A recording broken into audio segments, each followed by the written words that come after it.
The era before the year 1500 was never actually lived by human beings. The Middle Ages and Antiquity are procedural generation, preloaded backstory built to support the reality we currently inhabit. A claim that massive requires physical proof.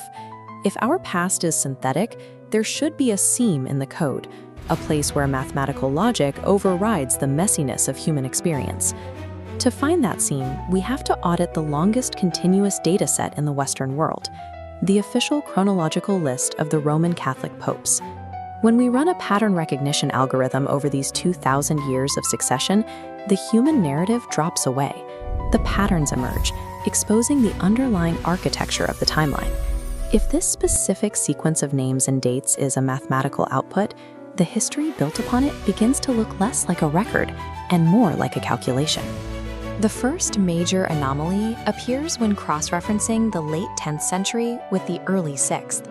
The data creates a perfect loop between the year 984 and the year 530. This table compares chronologies from these periods. Boniface VII mirrors Boniface II, separated by 466 years. The system creates a first Germanic pope in the 500s, then replicates that exact template 466 years later. Biological lifespans and complex political factions do not naturally organize themselves into rigid, repeating mathematical intervals. This 466-year loop suggests a recurring data block, reused to fill chronological gaps with familiar variables. You might write off a single loop as a statistical outlier, but this structured repetition scales up across the entire timeline.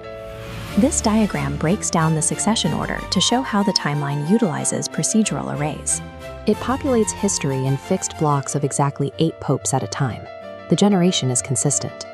This flowchart maps a larger structure, a perfectly stacked block of 18 popes, running from Adrian IV down to Adrian V. Aligning these blocks reveals duplication. This chart compares an 18-pope array from 844 against one from 1276, the exact same sequence offset by 418 years. Specific variables act as anchors, like the name Anastasius appearing at the start and end of both sequences.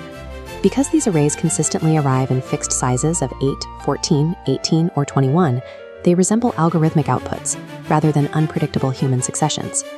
In game development, an asset flip occurs when high-quality models from a late stage are copied back into early levels to save time.